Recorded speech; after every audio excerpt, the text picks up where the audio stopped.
20대, 30대 젊은 분들, 여성분들, 남성분들 모두 이용할 수 있습니다. 조금 더 편하게 산을 즐길 수 있고 등산의 피로도를 좀 많이 줄일 수 있는 굉장히 좋은 수단이거든요.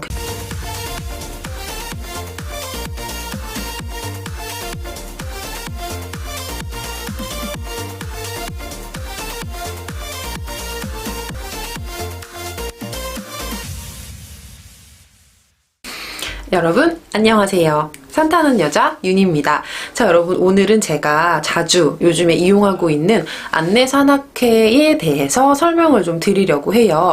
매번 산행 때마다 안내산악회 버스를 이용하는 것은 아니고요. 좀 강원도나 뭐 이쪽 멀리 산행을 갈 때 자가용으로 가기도 부담스럽고 대중교통을 타자니 너무 복잡할 때, 이럴 때 편하게 좀 가고 싶다 할 때 저는 안내산악회를 이용을 하는데요. 장점들이 굉장히 많습니다. 그런데 장점이 많은데 20대 분들이나 30대 분들까지는 사실 이 안내산악회 버스를 잘 이용을 하지 않으시는 것 같아요. 그래서 조금 아쉽더라고요. 왜냐면 조금 더 편하게 산을 즐길 수 있고 등산의 피로도를 좀 많이 줄일 수 있는 굉장히 좋은 수단이거든요. 그래서 제가 생각하는 안내산악회, 산악버스의 장점들을 몇 가지를 좀 알려드리고요. 그리고 제가 자주 애용하는 산악회 정보를 좀 드리려고 영상을 켰습니다. 우선은 제가 오늘 설명드리는 것은 서울, 경기, 그 다음에 인천 정도까지는 이용을 하셨을 때 다 해당이 되는 사항일 것 같아요. 왜냐면 제가 인천에 거주하고 있기 때문에 저는 서울에서 출발하는 안내산악회를 이용을 하고 있거든요. 그래서 그 점 참고해 주시고 내용을 참고로 보셨으면 좋겠습니다. 자, 가장 먼저 제가 가장 큰 장점이라고 꼽는 부분은 바로 편리한 교통편이에요. 지정된 장소로 지정된 시간에 정해진 산을 가고 싶은 분들의 신청을 사전에 받습니다. 입금까지 다 받고요. 받은 다음에 그곳에서 모여서 들머리로 출발을 합니다. 예를 들어 가장 최근에 제가 3일 전에, 이틀 전에 다녀온 태백산을 예를 들어 설명을 드릴게요.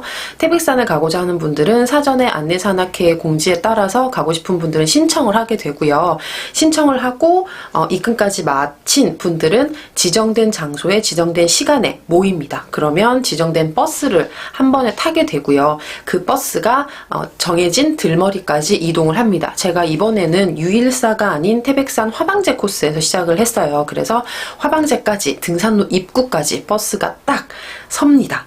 그래서 일단 여기까지만 생각을 해도 굉장히 편리해요. 왜냐면 제가 지난번에 태백산을 갔을 때는 대중교통으로 혼자 이동을 했는데 어떻게 갔냐면 동서울 터미널에 일단 갔습니다. 가서 태백 시외버스 터미널까지 가는 버스를 또 타요. 이것만 해도 3시간 넘게 걸리거든요.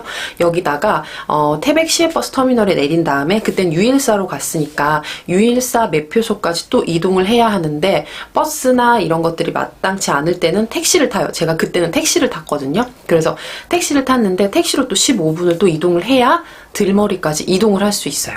이것만 비교를 해봐도 안내산악회가 얼마나 편리하게 간편하게 들머리까지 이동할 수 있는지 여러분들 느끼셨을 거예요.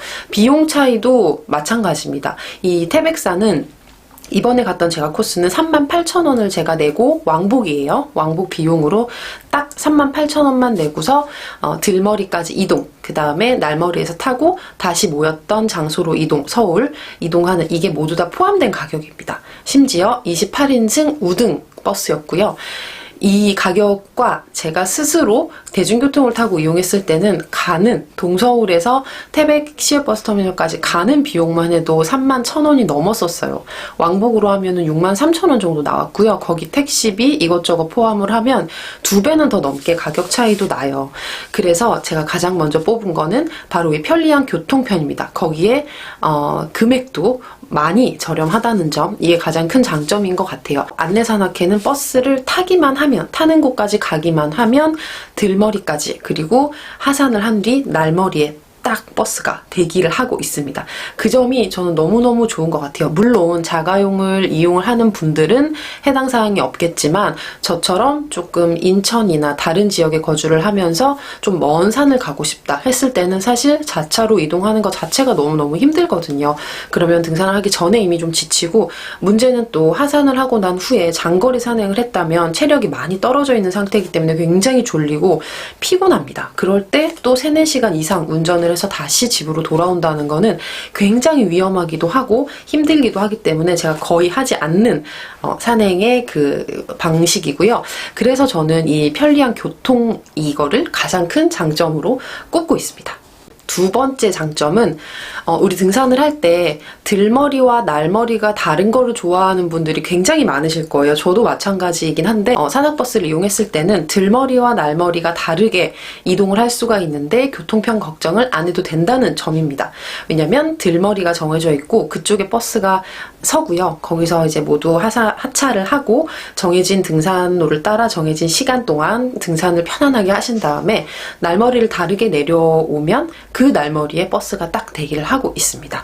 그래서 이 들머리와 날머리를 다르게 할 수 있다는 장점은 저도 굉장히 저한테는 큰 장점인데 이것은 자가용을 이용하시는 분들한테는 되게 어려운 일이에요. 만약에 들머리와 날머리 거리가 그렇게 멀지 않다면 걸어서 가거나 가깝게 택시를 타고 이동할 수 있겠지만 그마저도 좀 힘든 그런 산들도 있고요. 그리고 들머리와 날머리가 먼 경우는 자가용을 이용을 했을 때는 이 코스를 다르게 할 수 없다는 점, 그런 점이 좀 단점이기 때문에 이 안내산악회 버스를 이용을 하면 들머리와 날머리 다르게 이동을 할 수 있다는 점이 아주 큰 장점으로 작용을 합니다. 물론 안내산악회에서 정해진 들머리와 날머리가 있어요. 각 산마다 오늘은 이 산에 이 코스로 간다라고 사전에 정해져 있기 때문에 이 코스가 들머리와 날머리가 다르다 하면 굉장히 산행을 재밌게 또 다양하게 할 수 있는 좋은 장점이라고 저는 생각을 합니다. 그리고 세 번째 제가 장점으로 꼽는 것은 등산 코스를 고민하지 않아도 된다는 점입니다. 안내산악회 버스나 사이트를 들어가 보시면 날짜별로 정해진 산이 있어요. 그래서 출발이 확정된 등산이라고 하면 들어가서 이 지정된 산의 코스들을 안내를 쭉 해놓거든요. 그래서 그거를 보시면은 어디에 들머리를 시작을 해서 어느 봉을 찍고 날머리는 이쪽으로 하산을 한다라는 등산 코스를 굉장히 설명을 잘 해두었고 그 코스대로 그 다음에 평균적인 등산 시간을 소요 시간을 계산을 한 다음에 넉넉하게 등산 시간을 줘요. 그래서 정해진 코스로 정해진 시간 안에만 하산을 하면 되기 때문에 내가 어떤 코스로 가야 할지 어느 봉을 찍고 어디로 이동을 해야 될지 이런 등산 코스에 대한 고민을 조금 없앨 수 있기 때문에 이것도 굉장히 큰 장점으로 작용을 합니다. 특히나 산을 많이 가보지 않은 우리 등산 초보분들이나 이제 막 산을 타기 시작했던 그런 분들이라면 등산 코스를 하나하나 찾을 필요가 없어요. 저도 처음에 등산을 할 때는 이 산을 가면 어느 코스가 있지? 어디로 가야 되지? 어디를 지나가야 되지? 놓치면 어떡하지? 이런 걱정을 되게 많이 했거든요. 근데 산악회 버스를 이용을 하시면 그런 걱정은 하실 필요가 없습니다. 딱 정해진 코스를 알려주고요. 시간까지 넉넉하게 배정을 해주기 때문에 그런 고민을 또 좀 덜 수 있다는 그런 장점이 또 있습니다.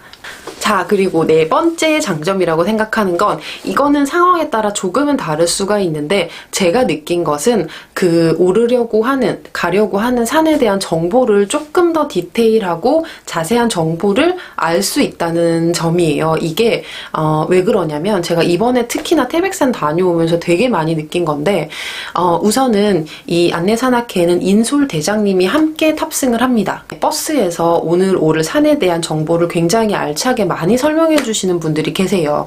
이번에 태백산이 딱 그랬는데 태백산에 가면은 장군봉 말고 그 다음에 천재단 거기에 태백산 이렇게 비석이 크게 새겨져 있잖아요. 그래서 많은 분들이 이쪽이 정상이라고 생각을 하세요. 하지만 이곳은 정상이 아니고 이 태백산이라고 크게 비석을 세워놓은 것은 국립공원 공단에서 한 게 아니라 태백시에서 했다고 합니다. 그래서 많은 분들이 이곳을 정상으로 오해하기 때문에 이거를 철거해야 한다를 인솔대장님께서는 굉장히 강력하게 주장을 하고 있다고 했고요. 하지만 국립공원 측에 다 그것도 물어봤대요. 그랬더니 태백시에서 해놓은 거기 때문에 국립공원에서도 함부로 이거를 마음대로 철거하거나 없애달라고 할 수가 없는 입장이라고 하네요. 자, 그래서 그런 정보도 또 알려주셨고 그 다음에 우리 이 장군봉이 사실은 태백산에서 가장 높은 봉이거든요. 정상이라고 할 수 있습니다. 얘기했던 태백산 적혀있는 그곳은 정상은 아니지만 봉우리 이름은 있어요. 하지만 이 봉 이름을 아는 사람은 많이 없더라고요. 바로 여기를 정상 정상으로 생각을 하기 때문이에요. 그러니까 잘못된 인식인 거죠. 그래서 여기에 봉의 이름이 뭐냐면 영봉이라고 합니다. 이 영봉이라는 이 봉우리 이름을 좀 알리고 싶은데 이곳을 정상으로 아는 분들이 많다. 이게 조금 속상하다고 하시더라고요. 그래서 이런 얘기를 해주시면서 이 우리가 정상으로 알고 있는 이곳의 봉우리의 이름도 또 알려주셨어요. 그래서 이런 산에 대한 정보들 사실은 일일이 다 관심을 가지고 찾아보지 않으면 쉽게 접할 수는 없다고 생각을 해요. 안내산악회를 이용을 하면 이 인솔 대장님은 등산 경력이 굉장히 긴 분들이세요. 뭐 최소 20년부터 뭐 더 이상 되는 분들도 많거든요. 그래 그런 정보들, 알짜 정보, 잘 몰랐던 산의 이야기 이런 것도 들을 수 있는데 이것도 나름 쏠쏠한 재미도 있고 좀 저는 장점이라고 생각하는 점 중에 하나입니다.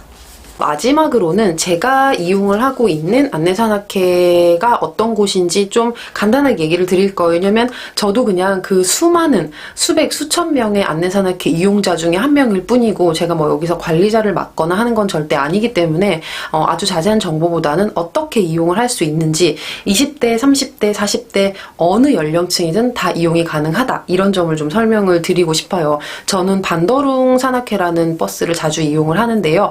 여기가 저는 좋은 게 28인승 버스 운영을 대부분 다 하고 있어요. 그래서 28인승 버스가 어떤 거냐면 이렇게 두 자리짜리 한 줄 이렇게 있고 한 명 앉는 자리 이렇게 해서 28명만 그 넓은 버스에 딱 가는 거고요. 그 다음에 다 우등 버스예요. 그래서 굉장히 넓고 쾌적합니다.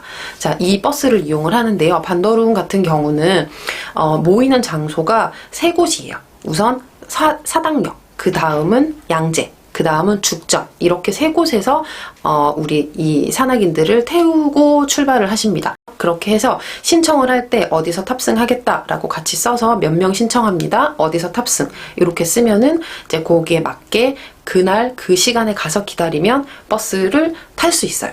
자, 그 다음에 이 산악회에 대해서 오해하는 부분들이 조금 많이 있는데 예전에 저도 등산을 하기 전에는 뭐 산악버스, 산악회 하면 동호회 같은 개념을 굉장히 많이 생각을 했어요. 그래서 그곳에 같이 가면 무조건 그 사람들하고 인사도 해야 되고 뭐 동호회처럼 통성명도 하고 막 이렇게 해야 된다는 오해를 좀 하고 있었거든요. 근데 제가 이렇게 이용을 해보고 산행을 하기 시작하면서는 아, 이게 아니구나라는 걸 알게 됐어요. 이 안내산악회 버스는 몇 명이 가던 혼자가 가던 3명, 4명 팀을 짜서 가던 전혀 다른 사람과 관계없이 차만 같이 이용하는 거기 때문에 그런 사람들과의 소통이나 이런 걸 해야 된다는 부담감이 전혀 없습니다. 그래서 저는 혼자 다니기 때문에 항상 신청을 할 때 1인석 자리를 좀 배정을 해달라고 꼭 이렇게 적는 편이에요. 문자로 하는데 이게 무조건 이거를 보내면 다 1인석으로 해주진 않으시겠지만 그래도 저는 계속 1인석 배정을 받았었어요. 그러니까 혼자 타는 사람들에 대한 좀 배려 이런 거를 좀 해주시는 것 같아서 혼자 가시려고 준비하는 분들은 이렇게 저처럼 신청하실 때 1인 좌석 부탁합니다. 이런 걸 하나 적어두시면 자리 배정할 때 조금 생각을 해주시는 것 같아요. 그 다음에 또 팁을 하나 드리자면 차에 둬도 되는 물건들이 분명히 있을 거예요. 우리 등산 배낭 안에는. 그래서 이런 것들은 같은 차를 타고 돌아오기 때문에 내 자리는 계속 배정이 되어 있기 때문에 귀중품만 아니라면 차에 등산을 시작할 때는 내리기 전에 차에다 두고 내리셔도 돼요. 이것도 가방 무게 줄이는데 굉장히 좋더라고요. 그래서 몇 가지들은 저도 좀 차에 두고 다녀오는 편입니다. 지금까지 뭐 한 10번 정도 넘게 안내산악회를 이용을 했던 것 같은데 그때마다 차에 타서 이렇게 보면은 전부 다 우리 중장년층 분들이 많아요. 아주머니, 아저씨, 삼촌, 이모 이 정도 되는 분들이 되게 많고 뭐 30대 제 또래 분들은 거의 제가 보지를 못했던 것 같아요. 그래서 저처럼 혼자 가거나 아니면 자가용이 없어서 이동하기 좀 불편하다 아니면 좀 편하게 산행을 멀리 장거리까지 좀 가보고 싶다 하시면 20대 분들도 좋고 30대 분들도 좋아요. 모두 이용하실 수 있어요. 친구들이랑 둘, 셋, 넷 짝지어서 같이 신청을 하시면 되고요. 딱 지정된 1인당의 금액을 내는 거기 때문에 그 비용만 내고 신청을 한 다음에 편안하게 버스를 타고 먼 곳까지 저기 강원도, 전라도 이렇게 이동을 해서 편안하게 산행을 마치고 편안하게 다시 귀가를 할 수 있는 그런 좋은 아주 좋은 등산의 꿀팁이라고도 할 수 있을 것 같아요. 그리고 요즘에는 제가 이용하는 이 안내산악회 말고도 뭐 좋은 사람들도 저도 좀 이용을 해봤었고요. 아주 여러 가지가 있을 거예요. 여기에 사이트나 카페를 들어가서 찾아보시면은 산이 굉장히 생각보다 많이 있고, 그 다음에 날짜도 주말만 있는 게 아니라 평일 산행도 다 있어요. 그러니까 매일 있고요. 주말 있고, 심지어는 새벽 산행도 있어요. 정말 많거든요. 그러니까 꼭 한번 사이트에 들어가서 내가 원하는 곳이 있는지 한번 보시고 이용을 해보시는 것도 나쁘지 않을 것 같습니다. 혹시나 이 안내 산악회 버스 이거를 오해하고 있는 분들이 계시다면 절대 그렇지 않다는 걸 저는 꼭 말씀드리고 싶고요. 20대, 30대 젊은 분들, 여성분들, 남성분들 모두 이용할 수 있습니다. 절대 안전합니다. 진짜 안전하고요. 그 다음에 요즘에는 코로나 상황 때문에 이 마스크 착용을 굉장히 철저하게 더 신경을 쓰고 있고, 그 다음에 버스 안에서는 그 어떤 것도 섭취할 수 없게 계속 경고를 하고 이야기를 해주세요. 그러니까 그런 개인적인 위생 수칙만 잘 지키신다면 안전하고 편안하게 산악회 버스를 이용해서 조금 더 편안한 산행을 즐기실 수 있을 것 같습니다. 자, 여러분, 언제나 항상 어딜 가나 안전이 최우선입니다. 여러분 항상 안전한 산행, 행복한 산행 하시고 자연을 이기려 하지 말고 즐기세요.